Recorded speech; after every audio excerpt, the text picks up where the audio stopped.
Here's some a big name person that has jumped off the Trump bandwagon. Now they've done it politically. We understand the way the politics work. Rupert Murdochs, I got article number 3. You got this article? Yes. Will you read it? Because my reading ain't so good. Will you please read article number 3, Yes. Miss Cyber Flow? Okay. Murdoch's most prestigious outlet, the Wall Street Journal, ran an eye-popping editorial in its conservative-leaning opinion pages on Tuesday. It was titled, "The Trumps and the Truth." The editorial scolded the president's family for withholding information about Russia-related meetings and discussions. It said the political realities of Washington will destroy Mr. Trump, his family, and their business reputation unless they change their strategy toward the Russia probe. They don't have much more time to do it, he says. The editorial also said that denouncing leaks as fake news won't wash as a counter strategy beyond the president's base.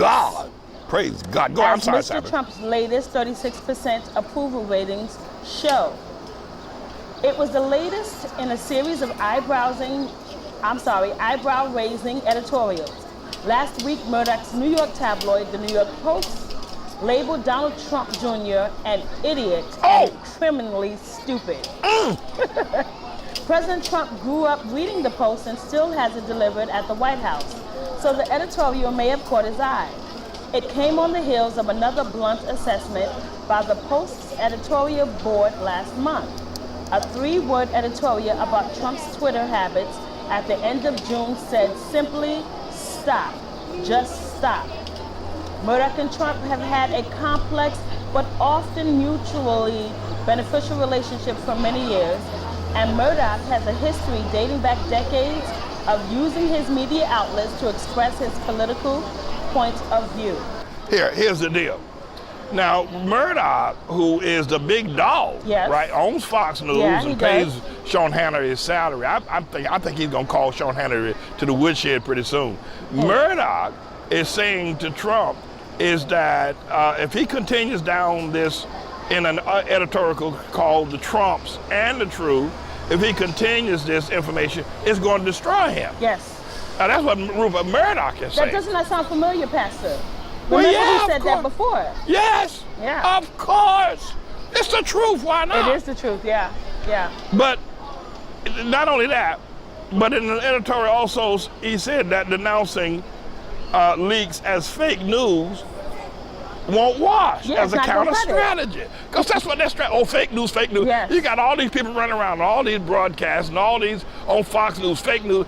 Murdoch, who's a newsman.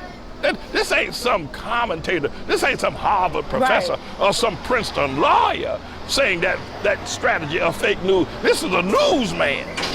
This is the biggest newsman in the world saying that fake news strategy ain't gonna work. It ain't working. Hell, I could have told him that. I don't know why I took Rupert Murdoch to tell him. But I mean, they jump up and down, and you hear it on some pretty big name broadcasts too, Sabbath. Fake news, fake news, fake news, right? But Rupert Murdoch said it ain't working. What I find interesting is that he, being the head, the top dog at Fox, is saying that fake news is not going to cut it, but yet Hannity sits on his show and talk about the fake news as their way of trying to attack Tribulation Trump. But his boss is saying that's not going to cut it. Well, that's why I'm saying Murdoch going to call Hannity into the woodshed. He's going to call that boy to the woodshed pretty soon, because he's going to bring down Fox News. Because these two, Fox and Murdoch and Sean Hannity, are saying two different things. Sean Hannity is saying that it's all fake news and Trump is a wonderful person. And Rupert Murdoch, who pays Sean Hannity's salary, is saying Trump is a liar, he's a con, and he's trying to get away with something, and he needs to start telling the truth. That's what, so these two, I don't know how they're going to stay together, Hannity and Murdoch. But that ain't all. Look at this, Sabbath. People say, I say bad things about people.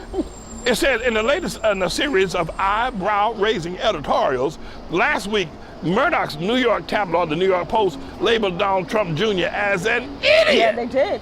I ain't never said nothing bad. It was plastered across the front page. And criminally stupid. Yes. Stupid is as stupid does.